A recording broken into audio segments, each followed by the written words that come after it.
Good morning and welcome to episode 114 of the AutoTalk Weekly Wrap. I'm Richard Edwards. That way is Graham McDonald. That way Morning. is David Crawford. How are we, chaps?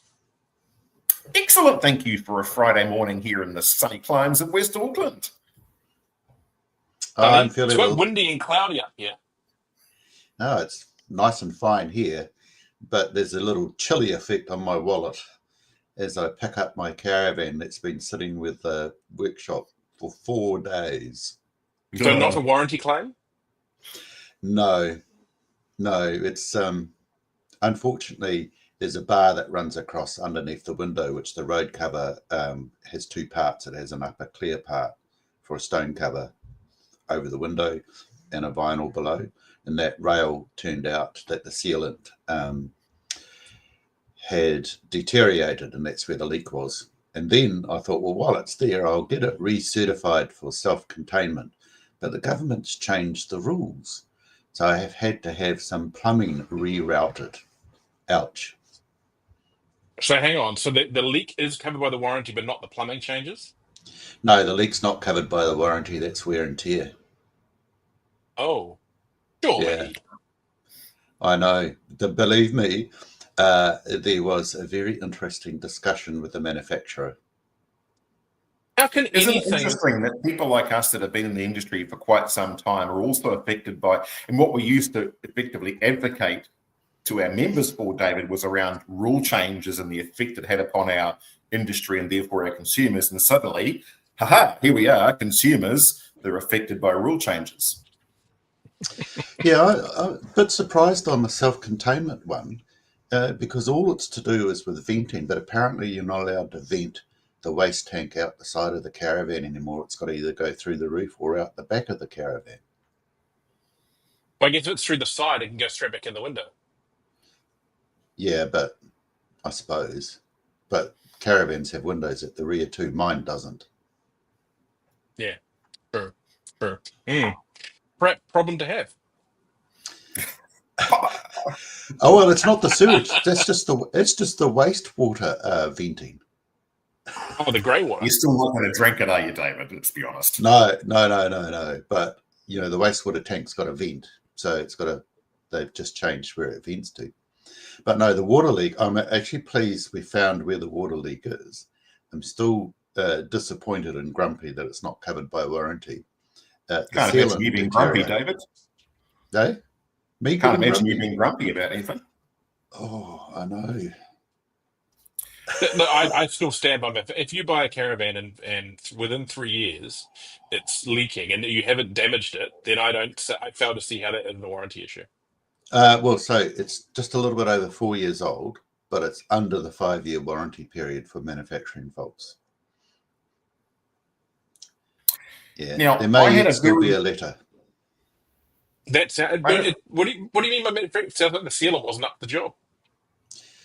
Yeah, but to be fair, if I was to give them an ounce of fairness, that rail takes a bit of punishment when you drive the caravan because the road stone cover flaps a little bit. So the rail that runs across the caravan sort of does that. But when I got the workshop just up the road to take the rail off, they unriveted it. They'd only sealed it around the rivet, so there was no sealant all the way along it. Had I known that that's where the leak was, I would have just run Sally's water sealant all the way to the top of the bead along the caravan, and that would have fixed it. Now, if you're wondering, viewers, why a automotive industry dealer conference is discussing a leaky caravan, all this is relevant because it's all the CGA, and how you run it is, yeah. Anyway, so I had a really interesting interview talking about industry and what we do and things and how beset we are by rules and regulations. So I had a clock turn back this week. I interviewed a transport veteran in his 90s for a little project that I've got as a bit of a side hustle. Literally in his 90s, where he was involved in the transport in trucking back in the 60s. And once we got chatting, he said, I haven't really got any stories to tell. I'm just too old. I don't really, these sort of things. And then once we got talking, stories were absolutely hilarious. The stuff they used to do and had to do, the ideas these days about things like, logbooks or hours or things like that. I mean, these guys are working, 48 hours, 72 hours straight, sleep on the buckboard of the truck for a couple of hours and back out they do. And he was telling me a story of one of the trucks they had was a bit old and a bit tired, had absolutely no brakes. And to get to the job, he had to bring this truck out of retirement, and then coming through an intersection, he wasn't sure if he could stop. So he actually cut through a local car park, jumped out of the cab, ran alongside the truck just in case he had to bail. And then it was clear it was going to make it through the road, then jump back into the cab again and carry on, because he just didn't want to be on board the thing when it collided with something else on the main road. And the journey back to the depot, they had to do a really long circuitous route because they had no brakes. It was a concrete mixer, had no brakes at all. And so he had to choose roads that had a slighter incline so he could then roll up to other roads and intersections without actually flying through it at excessive speed. And he made it back, and then he, a couple of hours sleep went and did it again. And here we are worrying about rails on caravans and yeah. Where your wastewater smell goes. Where your wastewater smell goes. The wastewater smell one is more of a joke as far as I'm concerned. The rail is important because, it's like leaky homes. You get slow ingress of water into any structure that's got wood in it, and it's not a good thing. But changing the piping just so that the odour goes somewhere else around the caravan, I mean, that seems to me to be petty. But it's the rules, apparently. Oh, fun. Yes. Speaking of trucks, Graham, I literally just had a ginormous Kenworth sitting outside my office window. You weren't reviewing it, were you? No. We were getting water delivered. We were on tank water up here. Now, as is usually the case, I ordered water under blue, sunny skies, and then the second I ordered it, the weather report changed. We've got 6 days of rain coming. Normally we get water delivered here. It's about 10,000 litres in some mid-sized Fuso or something delivered, or an ex Frontier Volvo. Deliberately, not massive trucks, because lots of narrow driveways, etc. New company on the scene, and I may not have the name of the truck exactly right, but it was on the number plate. This new truck, 14,000 litres, comes on the back of a massive Kenworth K100E or something like that. That'd be exactly what it is, a K100E. Actually, Yes. if it's got that plate on it, I know the truck. You do? Yes. It's an oldie but a goodie. Very cool looking truck. The driver was, I get the impression, again, not impressed the boss had chosen that size truck for delivering water in a bunch of driveways that tend to be rather narrow. It looked good doing the job, didn't it? Looked good, sounded good. Good. So, yeah. Anyway, enough caravans and enough trucks. Let's talk about some auto industry stuff. Graham, is anyone buying anything? No. Well, there's a few. Move on from that then. No. Let's just unpack that just for a second. The year started out, I thought, reasonably well. There were people on the ground and definitely business out there to be had. But just this last week, everyone I've been talking to has been saying the same thing, that it's gone really quiet again. Now, I'm sure there are those of you out there in retail land that have sold a squillion cars and are literally beating off the customers with a shitty stick outside your gates. And if you are, well done, you go you. But the general consensus out my way, and some of the other guys I've spoken to, is it's been a little bit quiet. This past week, whether it's, school holiday, second, third week, everyone's back. I don't know what it is, but it's just been noticeably quiet compared to the first week or two of the new year. Maybe that's going to change. I don't know, but just, yeah. I feel like it's the first week and everyone's proving they're in the office. They can bunk off for a few days next week, working from home. So, yeah, maybe. And look, it's been good beach weather. Let's be honest with you. In Auckland, it's been fantastic beach weather the last 4 or 5 days. Maybe a few days of shitty weather might bring the customers back in. Yeah. Right, on to some news. And there's not a lot around this week. A lot of people still aren't back. Like Wellington's not back yet. Distributors still holidaying it up or burning off their holidays because the boss wants to get rid of that liability, as does some of my team. But yeah, let's have a look what's going on with the traps. So Toyo Fuji pulls the plug on shipping used EVs, excluding the Nissan Leaf. So see, it's a big thing, but also not a big thing because the actual market for used EVs outside of Nissan Leafs is not massive. Now, Mm. this is a story that's been burning around for a couple of years now. Back in 2022, following a car carrier fire, a number of the shipping lines pulled out of used EV transport, but Toyo Fuji was one of the majors that was still doing it, and they have now restricted it further. So, shipping company Toyo Fuji has halted shipping used electric vehicles. Used does not This does not apply to new, other than the Nissan Leaf, although only under specific conditions. A Yeah. note released in December, the company explained customers must now meet stricter guidelines before their vehicles can be shipped. Under the requirements, used BEVs must have no damage to the main lithium battery or the vehicle's underbody, and the state of charge must be at least 20%. The shipping company also requires an onboard diagnostics OBD check before loading to ensure minimal voltage differences between the cells. Within specified timeframes, a letter of guarantee and battery condition report must also be submitted. Under these updated rules, only the Nissan Leaf is currently accepted. They will take effect for any vessel commencing its voyage on or after February 1, 2025. Toyo Fuji was the last major shipping line to carry all used EV models. Others withdrew in 2022 following that car fire we mentioned. Non-Leaf imports of used electric vehicles are a niche part of the market with only a few cars landing each month. At a higher cost, container service will now be the key option for such vehicles. Hayden Johnson of GVI says the move will be another challenge for importers. Their policy is very much in line with all the other shipping companies now.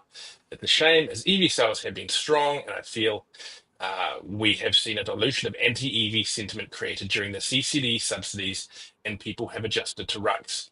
It's another challenge for importers to get their heads around. That's probably a key point we will say is that the good operators in the used market are pretty used to dealing with these kind of things and finding a way around it. Still not ideal, I would argue. So, is this just for full battery electric vehicles? Doesn't exclude Just battery electric vehicles, HEVs, yeah. just full Does not battery. apply to Okay. hybrids. Yeah. Hybrids, So as but I it does understand it, apply the to reason plug-in hybrids. I believe it does not apply to plug-in hybrids. I believe this is BEV vehicles.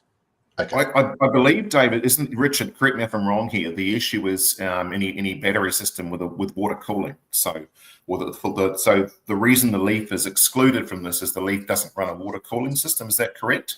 And so, by extension to that, what other Nissan products carry the same sort of battery range might also be able to be imported. So, for example, the ENV 200. I mean, there's very few of those left in Japan anyway to bring in. And there's a question over now the Aria. I'm not sure whether the Aria carries a similar battery system or that will also be the Nissan Leaf is pretty much the only electric vehicle sold in Western markets without a liquid cooling system. Without a liquid cooling system, yeah, but that's the central issue is the cooling system that's been the problem. So. Although we should talk about good importers getting their head around it, and with all due respect to the guys out there that are primarily concentrating just on EV sales, and they're doing a good job of it, it is a bit of a problem if you want to see a more mainstream flow of used EVs into our marketplace from the likes of Japan or England for that matter, where you want to have it accepted by the norm of importers rather than being a niche market and remaining within a very narrow band. If you genuinely want to see greater numbers coming on through from everyday importers, it puts it in the too hard bit. So yes, it may give a one up to the guys that specialize in them, but it doesn't help the overall cause if you want to see a greater penetration of used EVs into our marketplace. It's just too hard. You leave them be. You leave them alone. I think there's an element at the moment of that. Some of this is because it is such a small part of the market, and that's why these shipping companies, I think, are putting it in the too hard basket. And for example, they've left the door open there for similar tests and similar protocols to be established for vehicles other than the Nissan Leaf. So potentially that will become a possibility. And the Leaf is very easy to assess. There's pretty much anyone can grab a Bluetooth dongle and a $15 app off the Google Play Store and do a battery scan on a Leaf and assess its condition. I did it, if people remember, or you can go back, it's on the Fair Go page of TVNZ. I did it on TV for fair go a while back. So that's possibly that, and maybe that if there are other models that they do find they want to move in volume, that they will find ways of doing the same. There's probably not a lot. I mean, there's I think a lot of the used EVs outside of the Nissan Leaf that are being imported in anything more than one-off cases. It's maybe the Tesla Model 3 out of Japan, similarly maybe the Model S out of Japan or Model Y eventually. We've seen the odd, I think we'll see the odd BYD potentially coming down from Japan at some point, and then the odd Peugeot and Citroen and Tesla out of the UK. So potentially that someone will work to get these tests done. And now it'll either be one of the shipping lines, or I would suspect one of the logistics companies might try and work on it because it's a piece of the market that they can secure. So we'll see. I don't think the story is over yet. I don't think the story is over. It isn't convincing the shipping lines. It's convincing the shipping lines insurers, because this is where it's driven from. It's not the shipping lines themselves. It's their insurers. And they'll be a much tougher nut to crack in terms of risk and liability. Yeah, good luck. Yeah, exactly. So we'll see what comes of that. I don't think it's over, but yeah, an interesting challenge to deal with. Now, our vehicle arrivals down 17.4% in 2024, a total of 206,926 new and used vehicles arrived at Auckland ports in 2024, down 17.4% compared to the 250,690 units the year prior. The number of new and used vehicles arriving in December 24 saw a month-on-month decrease of 45 units, with a total of 15,863 arriving. The December figures included 13,599 passenger cars, with 6,949 new and 6,650 used. Month-on-month decrease of 4.2% for new, and a decrease of 5.8% for used. Total arrivals of new and used trucks totaled 2,083 in December, up from 1,877 in November. Yeah.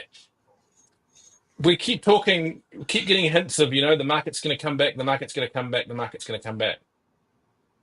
But it concerns me when the numbers aren't really coming back on arrivals, because they are the canary. You can't buy cars we can't sell cars necessarily that haven't arrived in the country. Or actual, order banks are generally going to be indicated in arrival figures, and not there yet. It's slightly different for new. Customers are prepared to wait. But the challenge is when you see the new vehicle stats year on year, 22% down over 2 years. The distributors only have a certain amount of stocking levels that they will carry, which is a ratio of the sales that they're making. And it changes, but it changes over time, slowly. One of the key things that I used to look for when I was on the hot seat, we surveyed distributors, probably about 2/3 of them, I think, were voluntarily gave information each month on stocking levels. So I was able to assess that as stocking levels went down, you could tell that the distributors were doing their market assessments of what they thought was going to happen over the next 3 to 6 months. The highest stocking levels that I saw was in 2019 and 2020. And when COVID came along, they had all of the stock, and basically then the stocking levels went down because the shipping all changed. Post-COVID, it's been all over the place. But usually when you see the stocking levels down, which is you can look at the imports and say, as the import numbers go down, then the stocking levels are going down. It is the distributors for the new vehicle market, the distributors saying, yeah, we don't think there's going to be any massive uplift in numbers in the short term. I would suspect that the used vehicle market, Graham, is both on what you think might happen and availability of vehicles. Is that right? I'd knock one of those out and agree with one. I'd say it's a combination of availability and a lack of money. So right, yeah. Right now, buying in Japan, we've talked about it, and we're all desperately hoping that the market returns to a degree of sanity in Japan, in the coming months because the prices have been historically high. And it's a combination of accessibility to the stock in the first place. Is it there to purchase? And if we do find it, can we actually afford to buy it? And if it's a couple of $100 dollars or it's $500 more expensive, you can make commercial decisions. But when you are factoring in a couple of $1,000 per unit in Japan on its purchase price, and now we're also looking at the increases in CCS as well, which we ought to pass on. We're all in the same boat there, but all these factors play into your mind about what you can actually access. But the second issue is just a lack of money, because there's been very poor cash flow amongst most dealerships over the last 6 months, arguably possibly even 12. We just didn't notice it, but let's just say the last 6. Cash flow has been terrible. And so there isn't the great pool of money out there to enable you to go and restock your yard at a rate that you may have done so 6 months ago. And that, I'm sure, is affecting a lot of dealers around how many vehicles, and we look at pure numbers, how many vehicles they're actually going to purchase in the coming months. How many can they afford to land in compliance stock? And I think we're seeing a bit of a destock of numbers, not just because of availability, but because people just can't afford to carry the levels they did in those heady, great days of 2019, 20. When you think about it, the economy was just like going like gangbusters, and we could just, land at anything we could lay our hands on, we could sell. Mm-hmm. Well, let's just hope it's not Stay Alive to 2026. Well, there's the good news, Richard, right? I was thinking, man, we are just bringers of doom, aren't we? Every show recently, we've been talking about how bad things are. I did note, Graham, the business confidence levels have started to increase. So when you just look at business across it, and the latest survey of business confidence has shown an increase in expectations. So maybe there is some change on the horizon. And there will be. We sort of say these things can't last forever, and that's a very, very rookie thing to say about economies. But there is a sense of truth, and I've talked about it in the last show, I think, that I think people, everyday Kiwis, they get tired of austerity after a while. They do. They get worn out from austerity, and they think, bugger it, let's just do the thing that we got told not to do, or buy the thing we got told not to buy, or we'll just push ourselves a little bit further, because they do. People, we're consumerists at heart, and we just can't help ourselves after a while. We get to a point where we think, and the other great truth, of course, is that cars are a wonderful product because they wear out. Eventually, no matter how many bungee cords and bonded bits and pieces we put onto them, they actually fall apart and stop going. And they're going to have a replacement.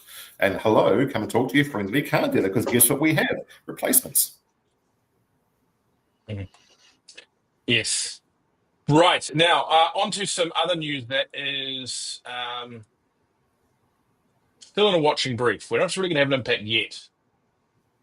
But the Australian ports are on strike again. So Australian port strikes halt arrival of 36,000 new vehicles. Australian media reporting that 12 vessels with up to 36,000 new vehicles on board are floating off the coast in limbo due to strike action by stevedores wanting more pay.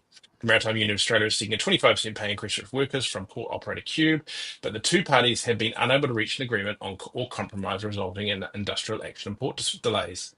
Be Ready Australia has emailed Shark 6 customers inviting customers to advise them that the vehicle delivery time has been pushed back. Ford Australia have confirmed to Drive that new vehicle shipments have been delayed, and they're working with shipping companies to ensure deliveries can be expedited. That includes, interestingly, Ford Australia has its own ship at the moment to get Rangers to Australia in the volume that they need them, which is interesting. So we're not necessarily seeing jumping up as being massively problematic from this yet, but often when these car carriers start to build up in Australia, that's to cause problems for New Zealand as well. So we're keeping a watching brief on that. It does for new vehicles, Richard, because often the ships go to Australia and then across to New Zealand. So if they get delayed in Australia, pushes the time out there, it pushes the time out here. The interesting bit that I found, 25% increase by the unions. That's standover tactics. Welcome to Australia, David. I know. And I What may was the, not how be a much did it smart used to man. cost to get the how much did it used to cost to get the bonnet open to check the details on a used import grain? And you know, you used the words extortion, David, and that's effectively, look, I may not be a smart man when it comes to Australian wharf activities, but I do have a little bit to do with it, as you probably know, this wee little side hustle. And I'll just say it outright. It is just plain and outright brutal extortion. The ports in Australia appear to be in just a state of disarray, constant disarray. So the notice that there's strike action is not so much a case of, is there a strike? Is the news item should be, is there not a strike somewhere in Australia? Because the media bulletins or the customs updates that I get regularly, every single day there's industrial action threatened somewhere, not threatened, withdrawn, reinstated. It's never ending. And I would argue and say that the Steve Dawes of Australia, I hope there are none listening right now in case they get shot next time I go across the border, but I would argue and say that they're not badly paid. Thank you very much already.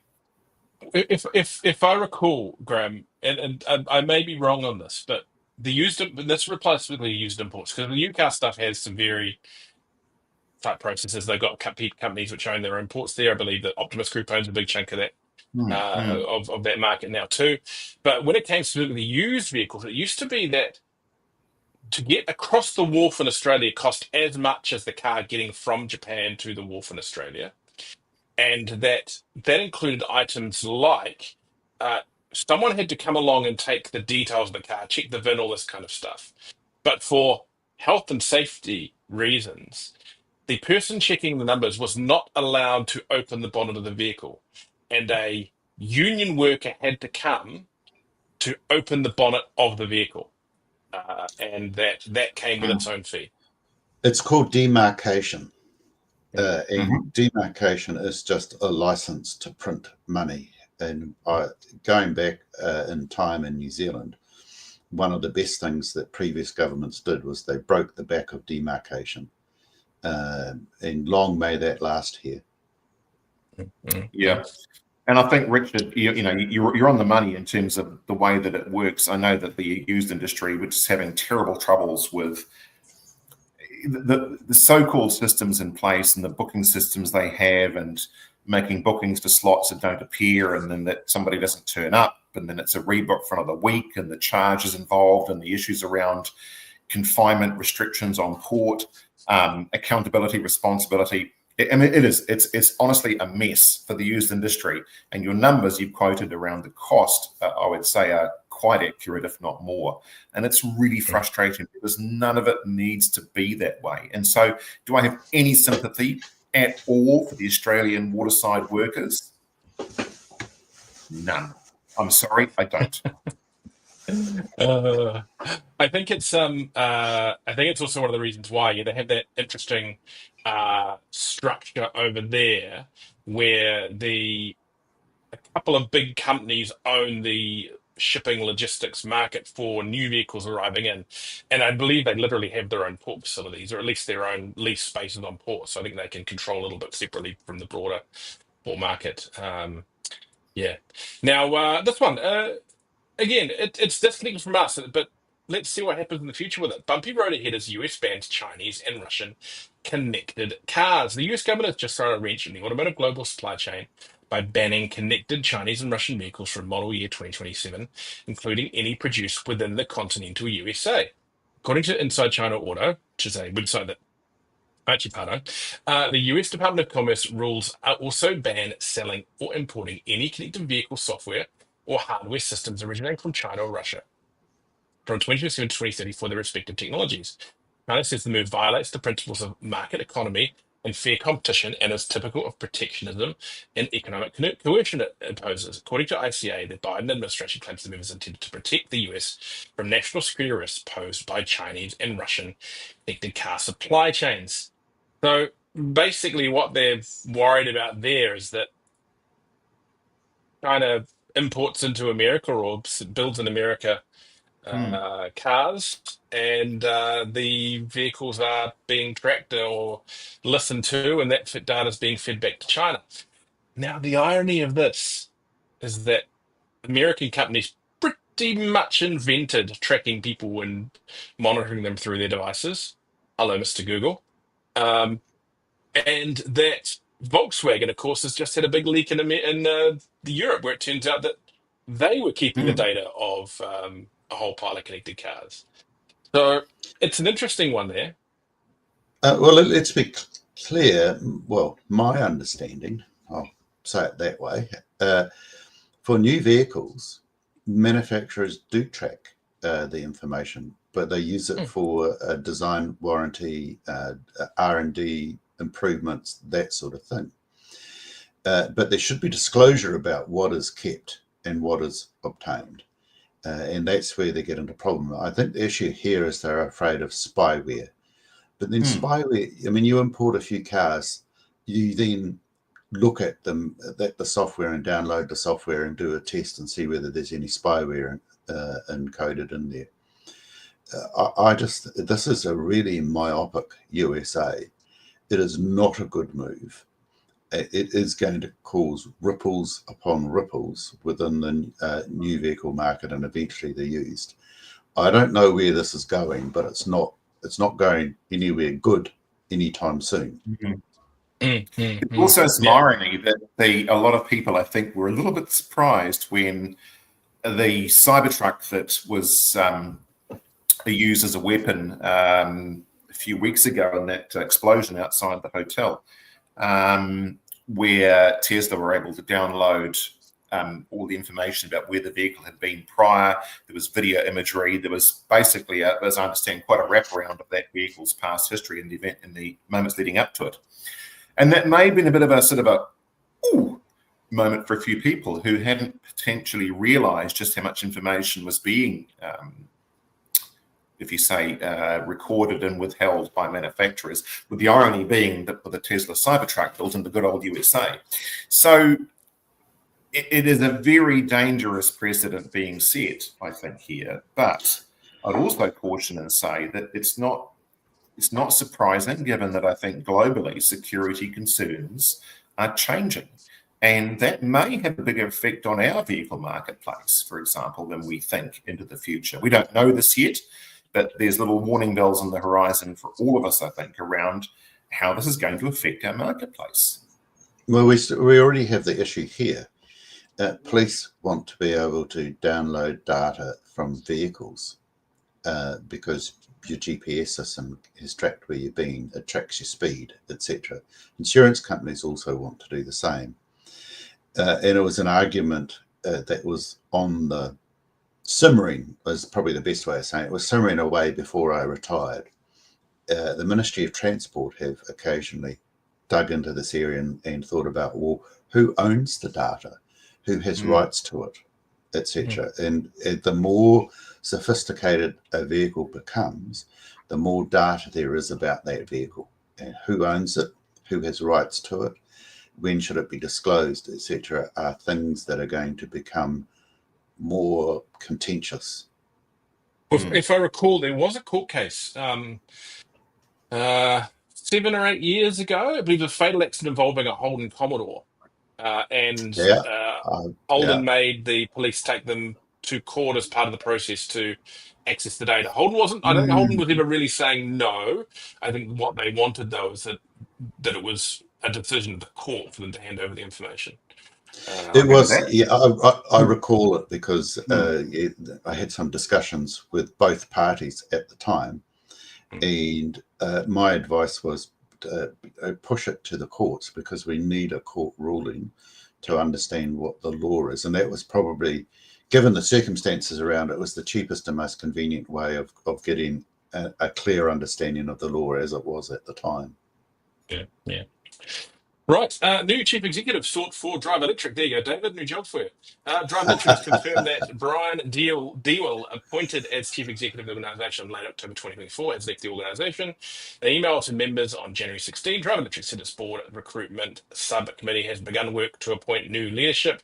Our entire team remains dedicated to ensuring a smooth transition. We're fully committed to delivering on our key priorities and continuing to provide value to our members.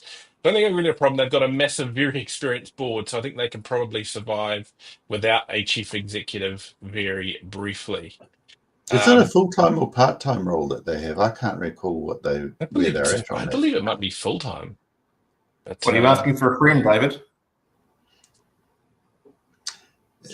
For 10 seconds, it fluttered across my brain.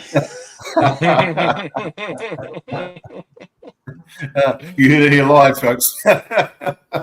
2024 breaks global EV sales record with over 17 million units sold. Electric vehicle sales reached an all-time high in 2024, with 17.1 million units sold globally, according to data released by EV research house Motion. December alone saw more than 1.9 million EVs sold, marking a 5% increase over the previous month and setting a fourth consecutive monthly sales record. Overall, global EV sales surged by 25% in 2024 compared to the previous year. Now, every time you see some article posted by your boomer uncle going on about, hey, our EV sales are dead, yes, the rush has slowed down. No, globally, they aren't dying a death. It's just slowed. It's a difference. Well, can I be the boomer uncle for a second and just say, looking at that article, I just saw that out of that 17 million, 11 million of them were in China, which has seen a 40% increase in its sales. So, numbers, damn numbers. Let's put a different spin on it, Graham. Chinese people are people too, Graham.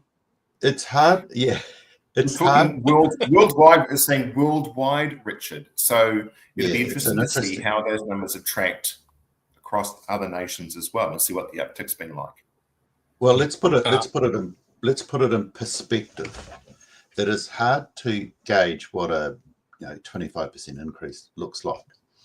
But when you consider that around the new vehicle market worldwide, in terms of units produced, is around about 80 million vehicles, probably a little bit less, but around that.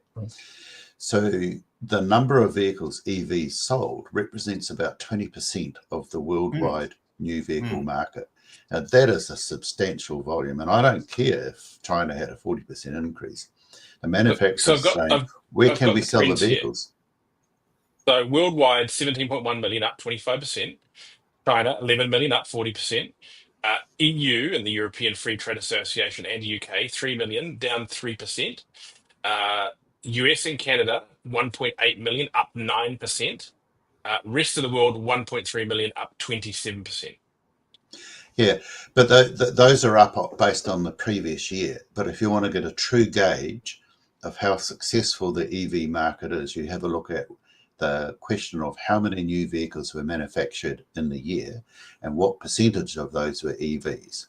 And it's currently about 20% on those figures. Now, that is not insubstantial. That is quite substantial. So my view is, I've always thought that EVs would become about 40 to 50% of the market between light and heavy. But then do we consider hydrogen vehicles to be EVs because they convert hydrogen to electricity and run off electric motors?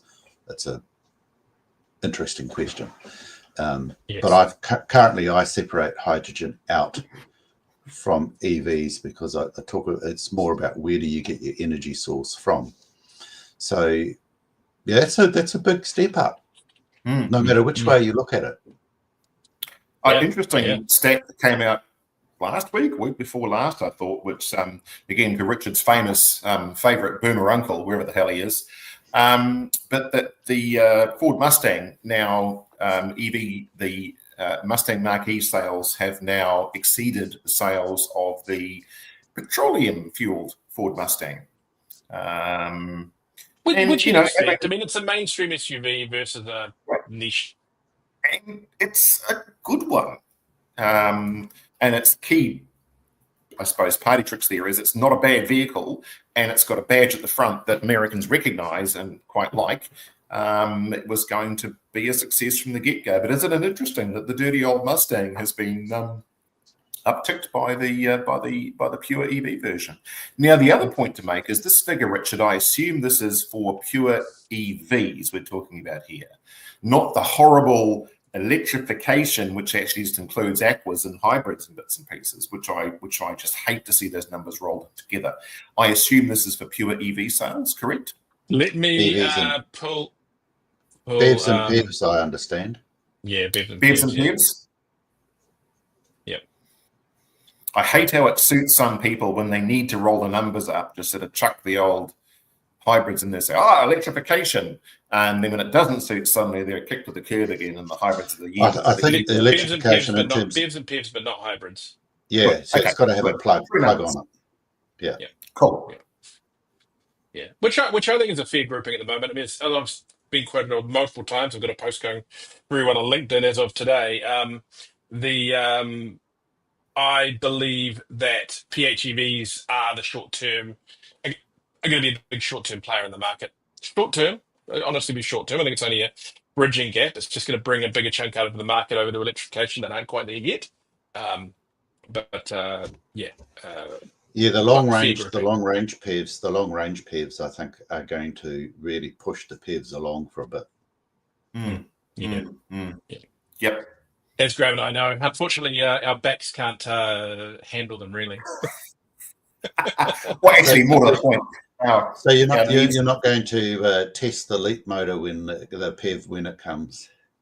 Oh, we will, and the link motor will be great. But Mr. Warren Wilmot, happy birthday for yesterday, Mr. Warren Wilmot, has threatened us with the physical harm of bringing a BYD Qin to New Zealand, a left-hand drive Chinese one for us to test. 2,100 kilometers of range. And we will do it. Speak for yourself, Graham. I'm up to it. No, this old man over on the other side of the room over there somewhere. I'm up for it. You know me, Richard. I can drive the wheels off anything until it's distraction point. I'm up. You, on the other hand, you'll be sleepy mud-eyes next to me, snoring like a beached tractor all the way down the island while I pilot it down. But if you've got to take Graham it is incredibly jealous of my ability to sleep. Tested many times. Yeah. 2024 records lowest rate of road deaths in a century. New Zealand included 2024 with the lowest road death rate per capita since the 1920s, marking a significant milestone in road safety. Regional data reveals that 289 people lost their lives on the nation's roads last year, the first time that the annual road toll has dropped below 300 since 2014. Adjusted for population size, that equates to 5.4 road deaths per 100,000 people. According to AA Road Safety spokesperson Dylan Thompson, we've had a historic year overall for less deaths on our roads. 52 fewer New Zealanders were killed this year than last year in crashes. And if you look at the size of our population, it's the lowest rate of road deaths we've seen in a century. Commits it to increased police effort targeting drunk driving and speeding. Suggests that enforcement efforts may have deterred potential offenders and reduced the likelihood of fatal accidents. The police also have made credit for the big effort they have made delivering around enforcement. Thompson also noted that tough economic conditions may have played a role. People tend to drive less when money is tighter. The slowing of the economy and the higher cost of everything may have been encouraging people to use their cars less so their income could be spent elsewhere. Despite the positive trend, the year ended on trading note with December reporting nearly 40 road deaths, the highest monthly toll of 2024. So, interestingly, I think enforcement played a part. I think we have seen in the last few years, while we can argue around the quality of the surface, I think the actual build of our major roads has improved in recent years. Things like the opening of Transmission Gully, the Northern Expressway extension, the completion of the Auckland to Hamilton highway, similar new roads down the Bay of Plenty.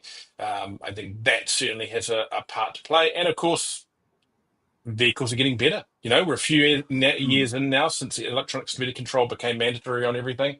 And we have more and more active safety features on new vehicles as well, and some used vehicles. And also, I think they're right. People drove less. And that does make a difference.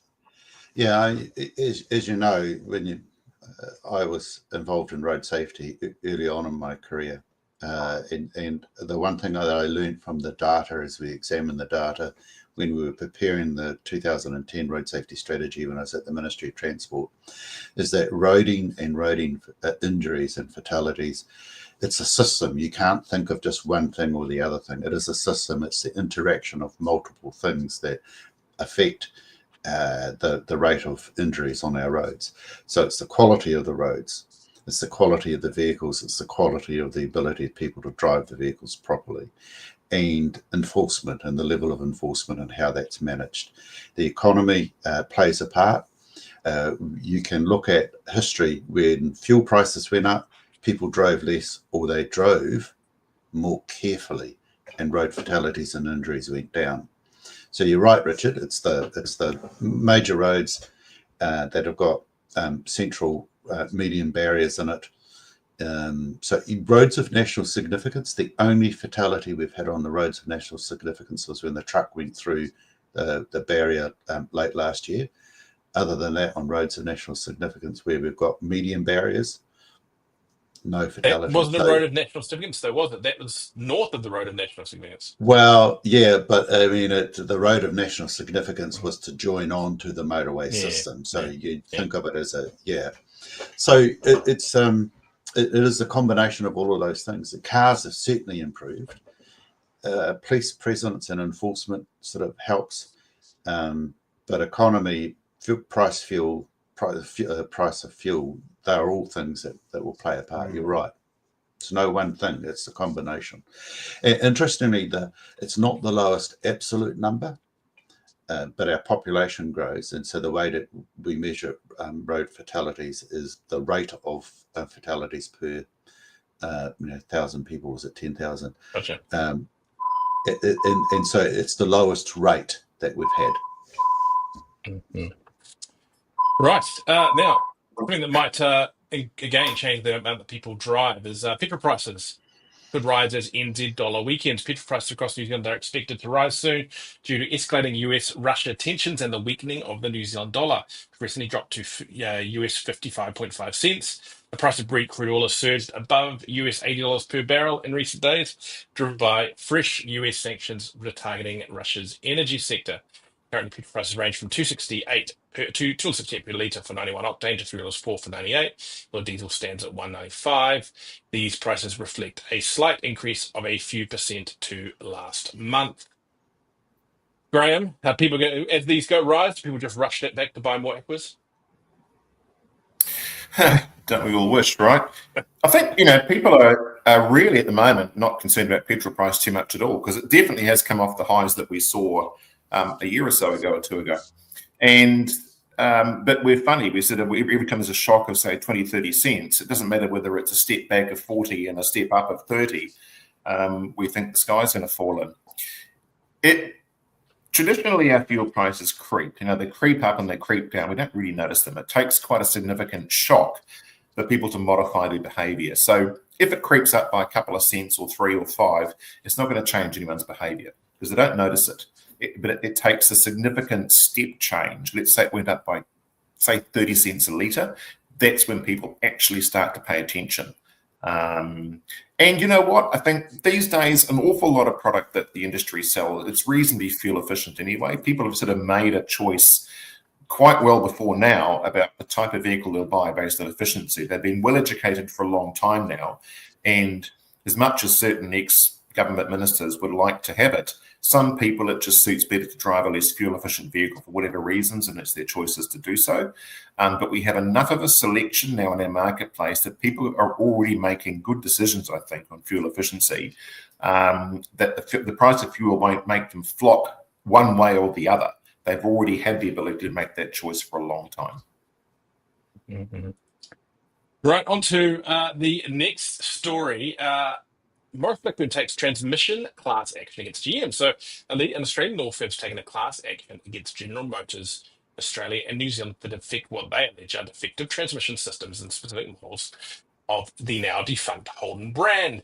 On January 8, the lawsuit was put in covering people who bought specific Holden vehicle models from January 1st, 2011 to December 24, 2024. General Motors retired its Holden brand. Not sure they're still selling them around those times. General Motors retired its Holden brand in 2021, saying plumbing sales could no longer justify the continued investment in building right-hand drive vehicles. The affected models included those equipped with GM 6L45 transmissions, the GM 6L50 transmission, or GM 6L80 transmission. There's a complete list of vehicles affected on the website. they will sue for loss or damage. Have not responded to queries about the number of vehicles affected and the amount sought. Class actions are such an Australian thing these days. There's obviously one going on in regards to DPF with Toyota. I'm not sure this is really going to affect the demand for these vehicles. I think they're still pretty popular out there. I see the Well, Holden those that have dealer been wrapped report. around power poles in Australia suburbs. Well, I see the some marketing lately from the Holden dealer across the road from you, Graham, where they're almost like saying we've got the Holden brand back, and we've got this little Holden Yeah, section with 3 or 4 little nicely tarted up V80, SS Commodores in there. yeah. I mean, there's definitely still a market. I was going to say, I mean, greatly reduced market compared to how many of these things end up being wrapped around power poles. It seems. But and this, as far as I can tell, it affects certain Commodores, Caprice, Colorados, interestingly. But I could be a cynic, but I just smell a Lincoln lawyer. Lincoln lawyer all the way through on this one. See an opportunity, fill an opportunity. I don't know. Within the industry, I don't hear great tales of woe when it comes to shutter and these products of that particular era. I might suggest that in some cases there were greater ills with some of that product at the time that hasn't been covered by lawsuits, perhaps. So I am skeptical about whether this is just somebody seen an opportunity to clip the ticket at 50% of fee on the way through. What do you think, David? Vested interest here. I've got a Colorado that's in the build range. Interestingly, when I traded my other Colorado for this Colorado, I went for the automatic transmission so that my wife could drive it. She hates driving manuals. And the dealer that did the trade contacted me about 4 months later and said, "Oh, how's the gearbox?" And straight away, my sniffer meter went off the scale, and I thought, "Oh, what's going on here?" So it was about a year ago, 18 months ago. And apparently, there has been a record of some of the automatic gearboxes having a shuttering problem. Mine doesn't, and I tow the Caravan with it. It tows it really well, but it does have an oddity that I haven't experienced in any other gearbox. It's not a big issue, but it holds the gear until it gets to a certain speed and then changes down, whereas most automatic transmission, as you drive away, as you ease off on the accelerator, will automatically change down. This doesn't. It's really quirky. But it kind of suits me because I like that holding the gear when I'm towing a Caravan. I don't when I'm not. And then I just flick it into manual drive and manually change it. So does that fall into the bug versus quirk? it is I think it is a bug. That I think is my one has got a bug. Right, bug or a feature. Bug or a feature. Yeah. But there is an issue with these gearboxes where there has been a shuddering. And Holden New Zealand has it's just quietly dealt with it on a recall basis when the issue arrives. They didn't put a recall out. They just said if a customer has got a problem with it and it's shown that it is the design, it is a fault, they've fixed it. Mine hasn't required fixing, so. Yeah. Do your rear cab your high level stoplight at the back of your cab? Are they going to do that, David, as well? I'd be more interested in a class section on that one, just quietly. And I had a 2013 or a 2014 Colorado I had before I had my Ranger. To be fair, that was an automatic. That was an exceptionally good truck for the money at the time. I certainly had no complaints about it, but in its time, the Colorado, particularly I remember having over a summer the rear-wheel drive with the 5-speed auto, and for a diesel truck at the time, it was a little hot rod. It went really well. Not a bad rear. Yeah. So I'm pleased with my truck. My truck does everything I ask of it, other than that little bug in the automatic gearbox, which I've just learnt to live with. Yeah. It's funny talking about the desirability of some of those older ones and ending up wrapping around poles and blah blah blah, and going back to Boomer Uncle. I remember years ago being at a family event and bumping into a Boomer Uncle, not necessarily my Boomer Uncle, who had turned up with his it was a wedding, turned up with his new Holden Commodore GTR, and we were standing there talking about cars because I think we were both doing the wedding cars, and I think I had another hole in there as well. He was explaining to me how this was a special Holden, and it was all this, and it was a few degrees off an HSV, and it had all this kind of stuff, blah blah blah. And he'd forgotten for a second that I was a motoring journalist, and I was gently trying to explain to him that maybe what you thought when you bought from the dealer, but what you've got is an entry level SB6 with a sticker pack and floor mats. And he would not hear it. It's amazing what you can do with a sticker pack, floor mats, and maybe some wheels when it comes to a Commodore. Or we're seeing that in Ford Rangers as well. There's the number of dealerships popping up now with Rangers with blacked out bonnets and some cheaply imported 22-inch wheels in it. It's they don't Mitsubishi care. It's does what the they want. same. That's what they care.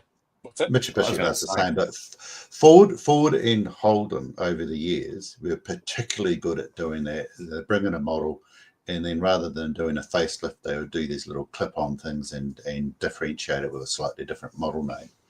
And it was a way of just extending the market. Holden New Zealand were particularly good at it because often it was a case of they'd get near the end towards a model change and they had vehicles in New Zealand. So what can you do with a vehicle that's already in New Zealand? You can put stickers on it. You can put they were never hard material badges. They were always sticker badges. And you call it a different model. Now, the Aussies did some to us again, like the Storm and that kind of thing as well. They got into it. I think the ultimate case of that was, you might remember this, Graham, the Commodore Royales. Yes. Yes. Yep, So the Royale. So the Royale originally was something else, but they were Holdens that were sent to Singapore and didn't work there. They were a Berliner with a Calais nose on them, and they That would be right. Ibits. Yeah. Yep, VK. Berliner with a Calais nose. They're a VK. The VK Royale was I'm sure that was it. I think that existed. The Private ones that VL. these were I think were actually later. I think they were VS. No, maybe that was they did it. They did it for multiple models. But basically, it was a Calais, sorry, a Berliner with a Calais nose on it. And so they brought those down from Singapore, and they were sold like hotcakes in Hamilton, as they would.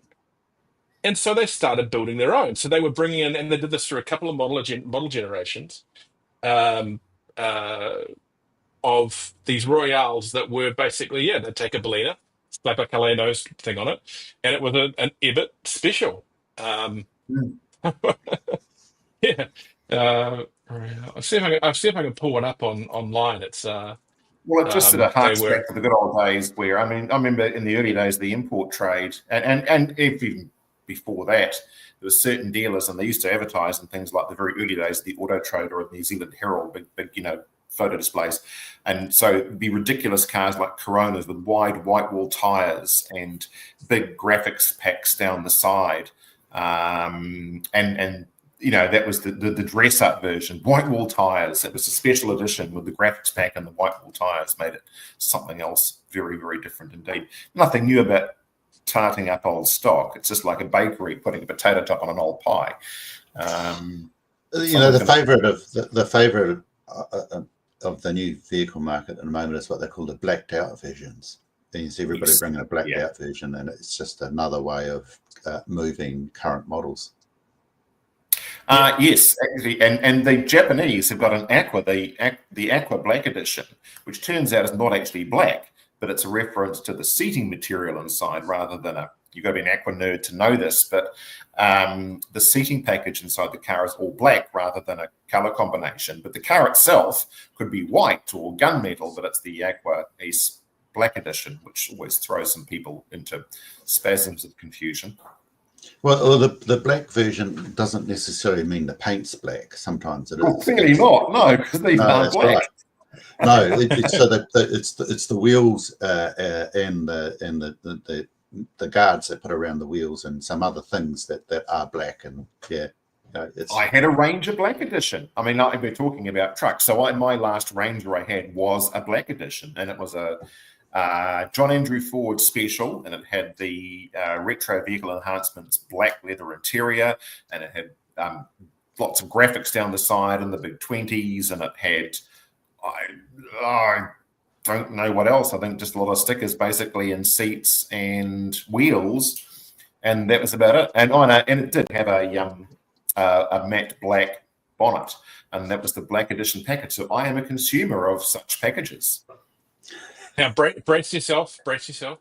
Okay, here we go. All right. Oh yeah, I remember these. Oh, okay. I'm thinking of something different. Yes, that is a VS. VS. Yeah. Okay. No, I was thinking of the earlier model. Okay. Yep. Yeah. Yeah. Look at Right. that So grill. yes. It's ass, brass, Yeah. and class all wrapped up in a car body. And that is a Hamilton car through and through, right? You know that Oh, Grandad yeah. Hamilton, he was probably queuing up the third of them. I mean, The Tron. The Your Tron. aforementioned Holden. poor boomer uncle Richard would have bought that. Which I think your boomer uncle is just code for somebody who has an opinion I don't agree with in the car market. but by that stage they were yeah. So I've got the details. So they did the Royale for various things. They were remember the first ones were, so they were put together by Holden, but I believe there was an Ebbett tie at some point. So the Royale first ones were in the 80s, exclusively sold in New Zealand with the 1.9 litre Starfire. Then they had the Yep. BKs, again exclusive for New Zealand, based on the WK Calais featuring a 1.9. So the Calais with the 1.9 Starfire, or optional 3.3 unique wheels. In the VL, built and sold exclusively in New Zealand, which they weren't. Yeah, so they were aftermarket fitted here. So they were the 2 litre or the 3 litre Nissan car. But again, different front on them. And keyless entry was fitted by Rimac in Napier. You know, in Hamilton, VN, keyless entry just means you smash the window, don't you? yeah. VN was basically an entry level Commodore with the more upmarket Calais front, but again, it was the 2 litre 4-cylinder engine in the VN. Those Then for a 2 litre while, engines were then they horrible. used the name in Australia on a stretch version of the Calais. That's fine. And then the VS2, built in Australia, so exclusive in New Zealand, in a similar specification to the Calais, also sold in New Zealand. The Royale featured the front end of the Caprice, the alloy wheels from the Bellina, the 2.5 litre V6 engine from Opel.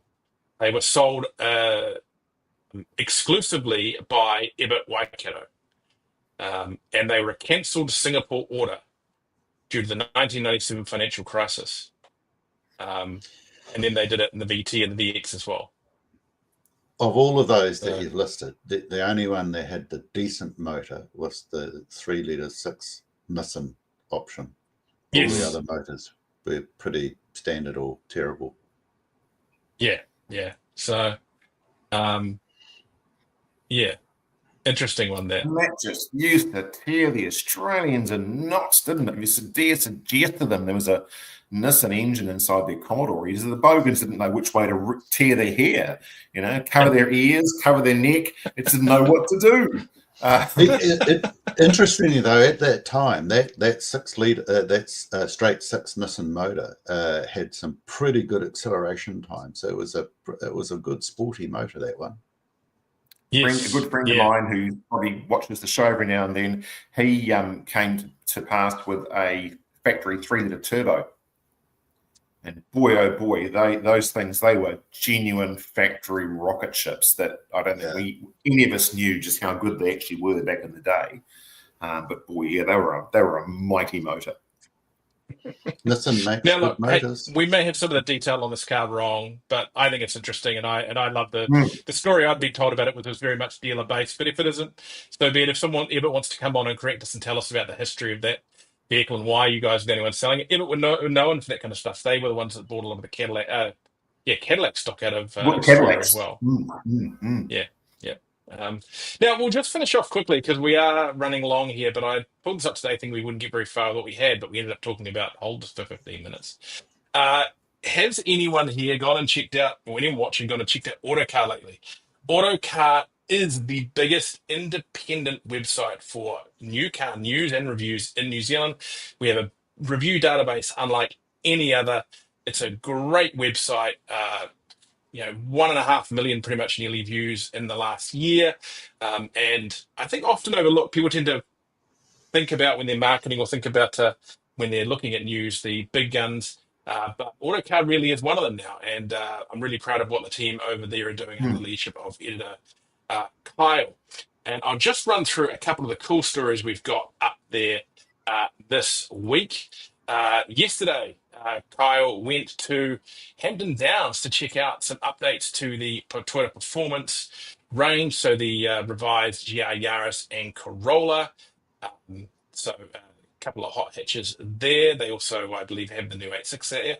The Corolla is now available in auto, and you may go, why would I want an automatic on my performance car?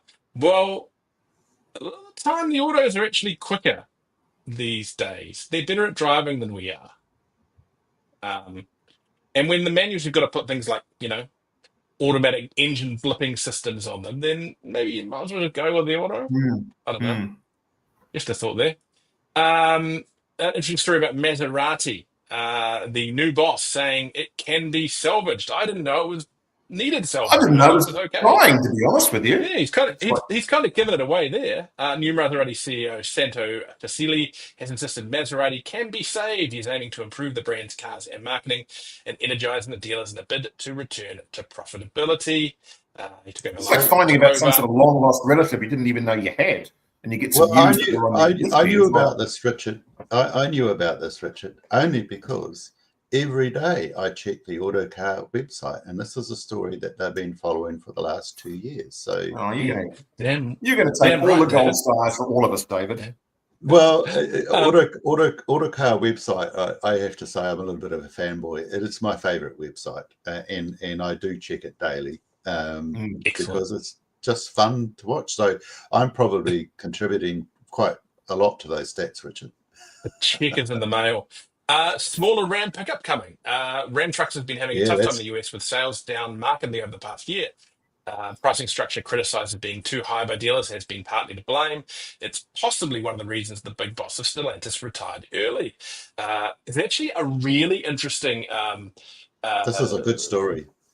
Documentary at the moment that went out recently, and it was a little bit tied. I think they had comment from one of the unions in it, but it was made by an independent website about some of the issues Stellantis is facing in the US. It sounds like the Europeans have gone in and potentially cut costs too much, well, raising the price in the cars a bit too much. So they've got some great product, but it's not quite where it needs to be. And people talk quite openly about it. And I wonder if we're seeing some change, particularly with the return of the old Dodge boss to Ram, where maybe we might see some of this change. But new Ram CEO Tim Kuniskis, who is the man who basically, when he was at Dodge, decided we've got this Hellcat engine, let's put it in everything. So a man after your own heart, Graham, He's my hero. said, I want a mid-sized truck so bad, speaking with Motor Reporters at the 2025 Detroit Auto Show, that everything is more expensive. Trucks are way more expensive. Bread goes up. You still got to eat right. Trucks go up. You start looking for alternatives. I used to have a price point alternative with the Ram Classic. I don't have that anymore. A mid-sized Ram would enable the embedded maker to compete with the Ford Ranger, Chevrolet Colorado, and Toyota Tacoma in the US market. It was a market that was pretty dead in America a while back, but it really is coming along now. Last year, Americans bought 192,000 Tacomas, so the mid-sized market is fairly lucrative. Ram 1500 sales were 373,000, which trailed the Silverado's 542,000, and the F Series 765,000. That's a lot of pickup trucks. That's a mighty number, isn't it?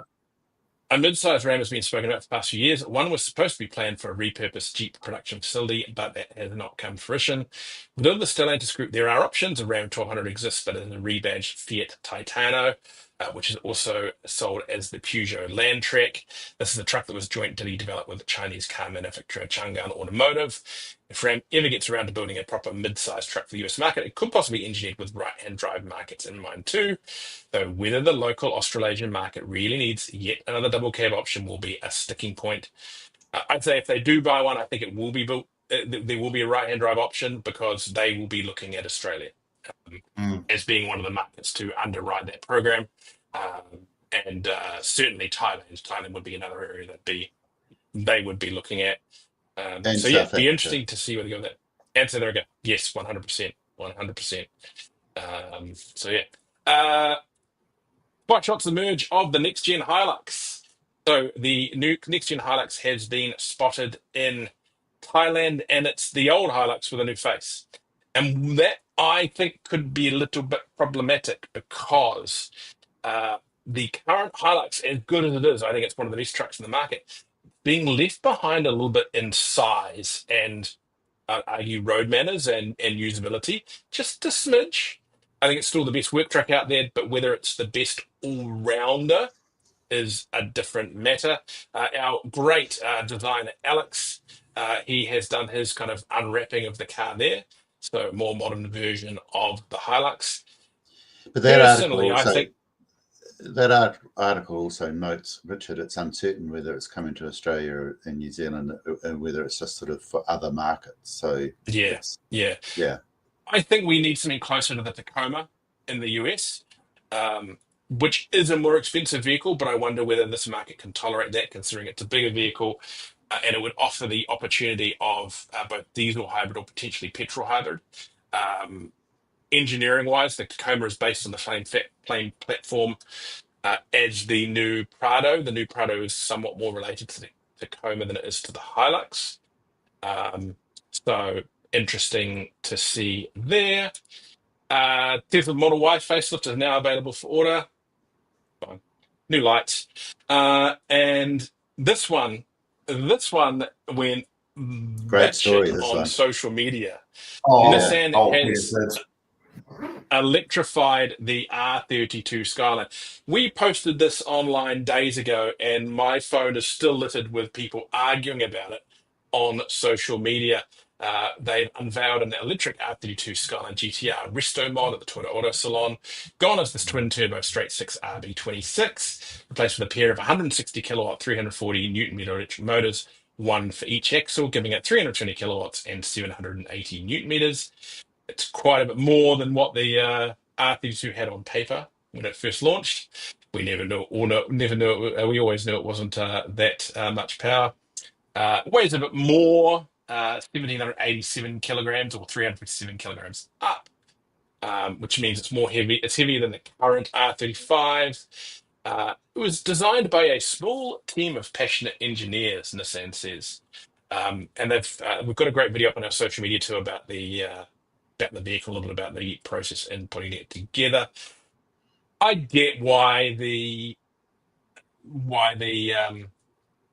hardcores are a bit butthurt about this, but I think it's kind of cool. It's like the Mustang and EMAC, isn't it? The butthurt. Yeah. Well, you say that, Richard. You say that, Richard, like you're not allowed to have an opinion. And again, it's a bit like your boomer uncle. You say that as if to anybody who disagrees with it being a good idea is therefore being butthurt and therefore is wrong. I just don't get how this impacts the legacy of the original. It's to the side of it. No one's saying it's better. They literally said that the engineers' intentions was not to exceed the original, but to match the original. I get why people are upset by it. I'm sort of on the fence a little bit, really. I'm sort of not particularly enamored one way or the other about the whole idea. But the problem with the R32 Skyline is it's just such a legendary watershed moment for Japanese performance cars. And there's throughout automotive history, there's been little sort of points where you can say, that's where things went to this level. And the R32 Skyline was one of those. And it's not that technology shouldn't change and evolve as we go through. Of course, that's why we're not all driving around in horse and carts anymore. But there are some things, call me your old boomer uncle, that I just think perhaps leave that alone. Like, don't go back to the Mona Lisa and put a moustache on it and purple hair highlights. The R32 was such a very, very, very special car at the time. And I don't think it needs this to go forward, I think there are maybe other ways of experimenting and proclaiming how things could evolve and change. And they're not saying there's any intention to produce this or offer as a kit. It's a bit of fun for this one. Convincing me, what do we say about the people who've gone and taken Tesla Model S's and ripped it out and put small block Chevy V8s in them? So I have a different perspective. I struggle to understand your view, Graham. I just think, oh, really? So here's the thing. Japan recently started remanufacturing R32 parts for the people who still got the R32s. And so they've said, we actually want to keep this vehicle alive. And we also want to do interesting things with this vehicle to demonstrate that as a company, technologically, we still know what's going on. Having an electric conversion for one of these is just a fun thing. And people who get upset about fun things, I'm sorry. I mean, it's just ludicrous in my view. It was never intended to. I did preface my statement other than I'm sort of 50-50 either way, but I can understand why people are upset. I'm not denying that. And I've owned a number of R34s, so I'm a real Nissan Skyline fan, and we still have a more modern Skyline. I mean, talking about hybrids, and my wife won't go back to a pure petrol vehicle after that. She loves the hybrid combination. I just thought this was a great story, and I chuckled when they did it and said, and I couldn't have thought for Nissan to do this. I thought they chose exactly the right model to play with. Was my view. And if people disagree with me, they're welcome to. There is a real push to return and keep some of these classic Japanese cars on the road. Japanese tuner Toms have launched a vehicle restoration service where they will take an A6, completely take it back to bare metal, fix it all up, factory stuff, all this kind of thing. I believe they can now also offer you a Tom's entire fresh off the shelf with an 8.6 chassis. And I believe out of China you can buy full chassis for some of these cars as well.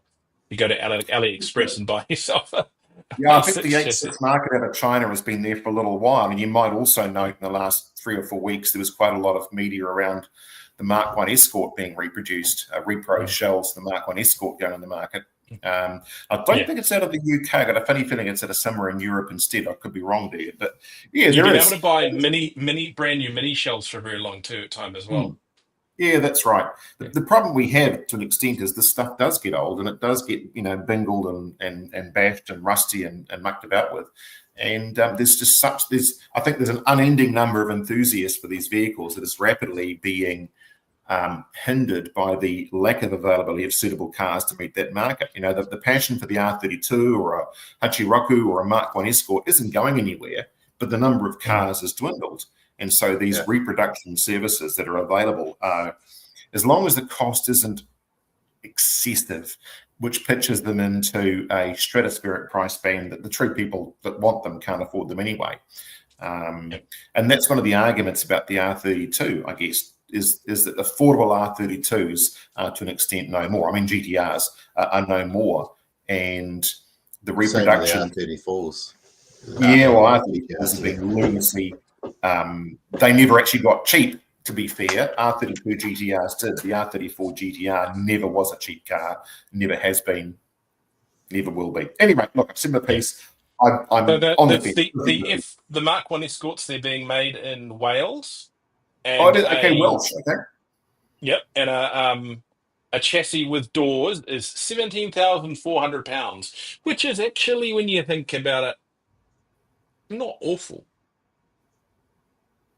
What's that? 35 grand? Yeah, I suppose so. What's a restored Mark 1 Escort worth? Probably a lot more than that. I would have thought restored Mark 1s would be up there quite high. 78, specs, I suppose. Yeah. Well, it beats the old days of getting out there with a bit of the old lead fill and can of Bondo and Space Invader and reproducing your body shell that way instead.